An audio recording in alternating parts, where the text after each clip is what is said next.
అందరికీ నమస్కారం. ఈరోజు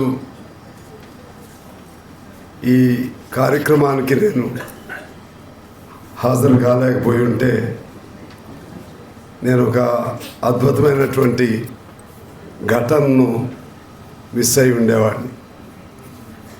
100 సంవత్సరాల కమ్యూనిస్టు వేడుకలు జరుపుకుంటున్న ఈ సందర్భంలో 90 సంవత్సరాల వేడుకలను 90 సంవత్సరాలు నింపుకున్నటువంటి సామాజిక ఉద్యమకారులు, వైతాళికులు ఈనాటి సమాజాన్ని ఆనాటి తమ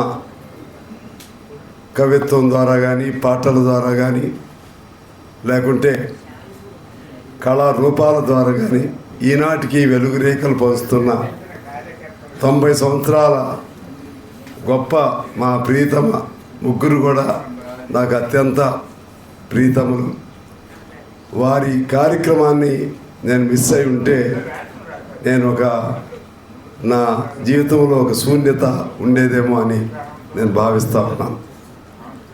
100 సంవత్సరాల కమ్యూనిస్టు ఉద్యమం మరెన్నో వందల సంవత్సరాలు, ఎంతో ఎంతో కాలం, నాకు తెలిసి సృష్టి ఉన్నంతకాలం, ఎరుపు ఉన్నంతకాలం, ప్రజలు ఉన్నంతకాలం, మనుషులు ఉన్నంతకాలం ఎర్రజెండా ఉంటుంది, కమ్యూనిస్టు ఉద్యమం ఉంటుంది.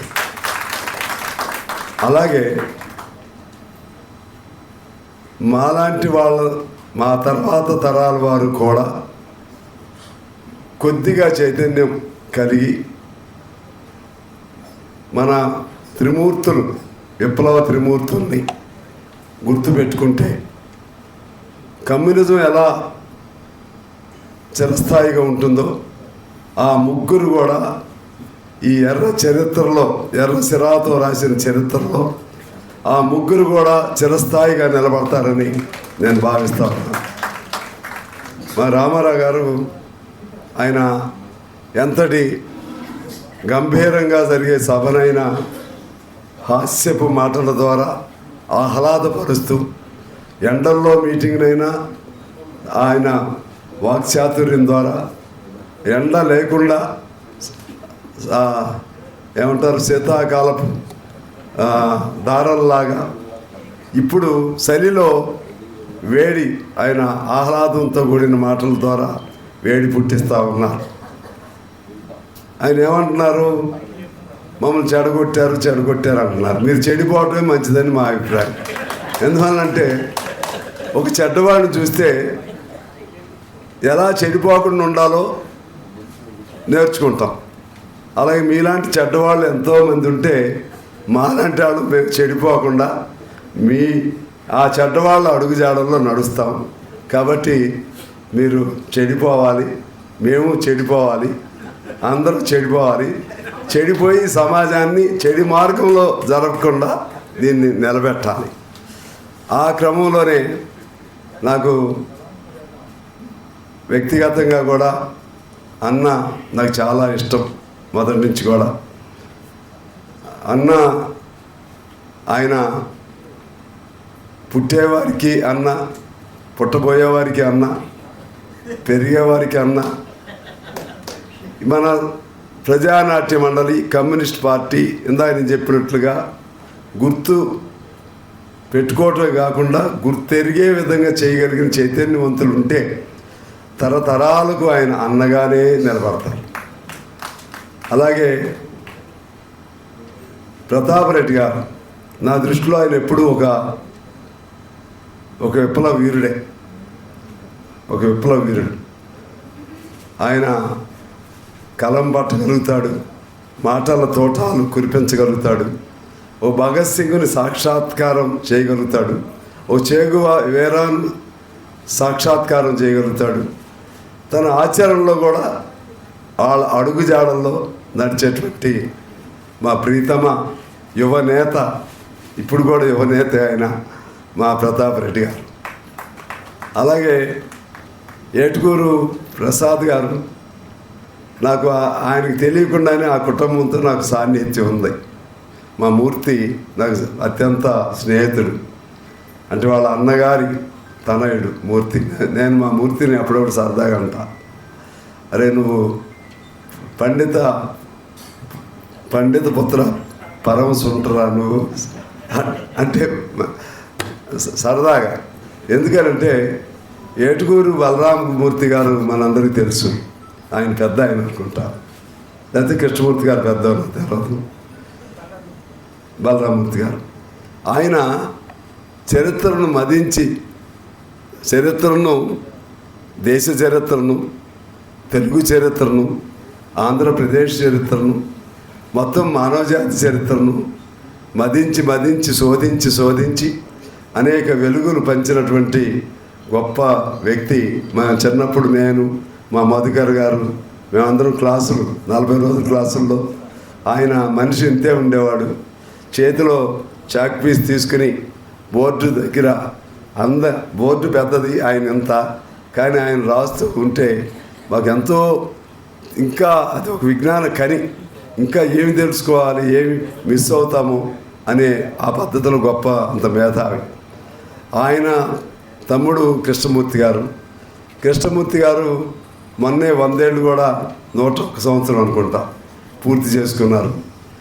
ఏటుకూరి ప్రసాద్ గారు కూడా ఆ కుటుంబాలు, ఒక బలరామమూర్తి గారు ఎట్లా కొద్దిగా వరుస తగ్గింది, ఏటుకూరి ప్రసాద్ గారు కూడా కృష్ణమూర్తి గారు లాగా 100 ఏళ్ళు పూర్తి చేసుకుంటారని నమ్మకం నాకు ఉంది. నాకెందుకు సాన్నిహిత్యం అంటే మా మూర్తి వల్ల కుటుంబం.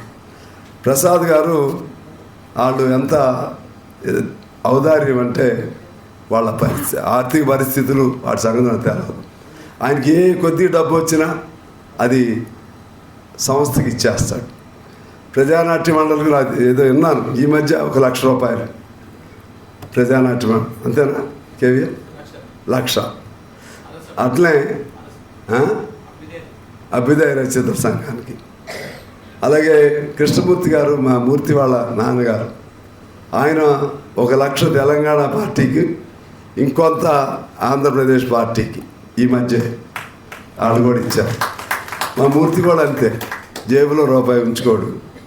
అంటే సరే, అది ఒక భాగం.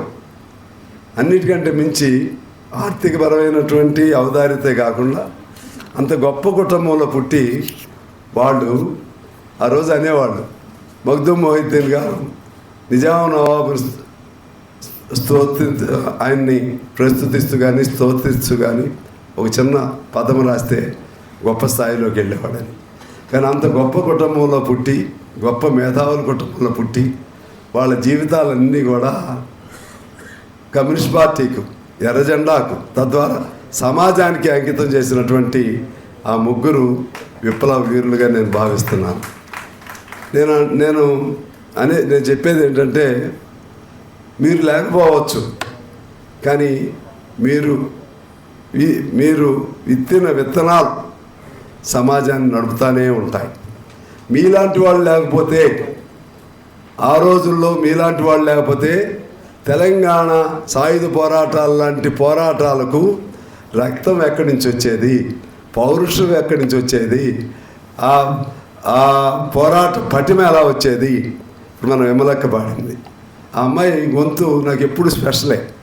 ఆ గొంతులో ఆ జీర, అది ఆ ఉద్యమ ఆ స్ఫూర్తితో వచ్చేటువంటి ఆ గొంతులో ఆ వేడి జీర, ఆ గొంతులో ఉన్నటువంటి మాధుర్యం అన్నీ కలగలిపి ఒక్కొక్క పదం వింటూ ఉంటే ఒక ఉత్సాహం ఉరుకులెత్తుతూ ఉంటుంది.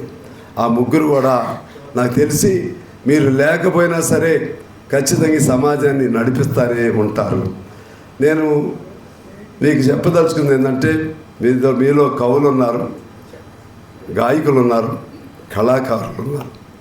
మీ పెన్ను ఒక తుపాకీ, ఒక గన్ను, పోనీ ఎతి ప్రాసలు అయితే గన్ను, నేను తెలుగులో చెప్పదలుచుకున్నాను. మీ పెన్ను ఒక తుపాకీ, ఆ తుపాకీలో నుంచి వచ్చే ప్రతి మాట ఒక బుల్లెట్, ఆ బుల్లెట్లో నుంచి కురిసే ప్రతి నిప్పు, ప్రతి ఏమంటారు దాన్ని, ప్రతి రవ్వ కూడా నిప్పు రవ్వ. ఆ నిప్పు రవ్వలో క్రాంతి వెలుగులుగా మారి ఈ సమాజాన్ని క్రాంతి పథం వైపు నడుపుతూ ఉంటాయి. ఇది నేను చెప్పదలుచుకున్నటువంటి అంశం. ఇంకా చెప్పాలంటే నేనేమి పెద్ద ఇప్పుడేమి థీసిస్ తయారు చేసేమి రాలేదు. మీ జీవితాలే మాకు వెలుగుబాటలు.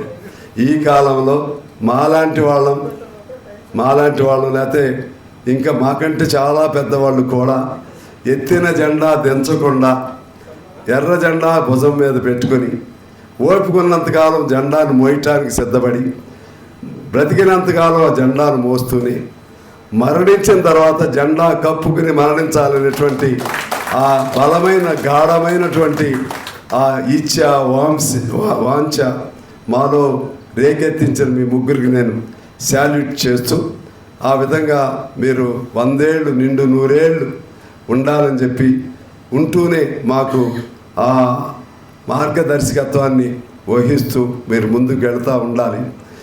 మాలాంటి వాళ్ళం ఇంకా చాలామంది తయారవ్వాలి. ఎందుకంటే రాజకీయాలు చూస్తూ ఉన్నాం. ఎప్పుడు ఏ నిమిషం ఏ జెండా ఏ రంగు ఏ నోటి నుంచి ఏ పదం వస్తుందో ఈ నిమిషం ఒక జెండా, ఇంకో నిమిషం ఇంకో జెండా, ఈ నిమిషం ఒక మాట, ఇంకో నిమిషం ఇంకో మాట, ఇలా మాటలు, జెండాలు, రంగులు, వ్యక్తిత్వాలు, పదాలు మారిపోతున్న దశలో అందరికీ చివరి వరకు ఈ సమాజానికి వెలుగు రేఖలు చూపెట్టేది ఒక కమ్యూనిజం అనే బాట అనేది నేర్పిన మీకు మరొకసారి నా విప్లవ జయజయలు పలుకుతూ మీరందరూ చాలామంది వచ్చారు. నాకు చాలా సంతోషం ఉంది. రారేమో అనుకున్నా. వాళ్ళు ఎవరికి తెలుసు ఈ కాలం అని అనుకున్నాం. ఈ కాలం ఎవరికి తెలుసు అనుకున్నాం. కానీ వాళ్ళని అభిమానించి నేనైతే ఇందాక ఒక మాట చెప్పొచ్చాము. ఏదున్నా సరే నేను ఖచ్చితంగా ఇవాడు వచ్చిందే రాజేశ్వరరావు గారు పిలిచారు. యాక్చువల్గా వేరే పని ఉంది, నేను రేపు రావాలి, నా షెడ్యూల్. వచ్చాను. వచ్చి ఎట్టి పరిస్థితుల్లో నాకు ఇప్పుడు అక్కడ మంత్రి గారితో మీటింగ్ కూడా ఉంది. ఇప్పుడు ఫోన్లు అయ్యే వస్తున్నాయి. అయినా సరే నేను ఎట్టి పరిస్థితుల్లో అదే విప్లవం కాదు, కానీ ఇక్కడికి రావటమే విప్లవ కర్తవ్యంగా నేను భావిస్తున్నాను. ఆ విధంగా రాజేశ్వరరావు గారికి ధన్యవాదాలు. పెద్దలకు నా శిరస్సు వంచి వారికి పాదాభివందనాలు చేయకపోయినా మానసికంగా సంపూర్ణంగా నా జీవితం మొత్తం కూడా మీకు పాదాభివందనాలు చేస్తూనే ఉంటానని చెప్పి నేను మనవి చేస్తూ వేదిక పైన ఉన్న పెద్దలు పేరున నేను ప్రస్తావన చేయకపోయిన వారికి హాజరైన మీ అందరికి కూడా హృదయపూర్వకంగా విప్లవ అభినందనలు తెలియజేస్తూ నమస్కారం.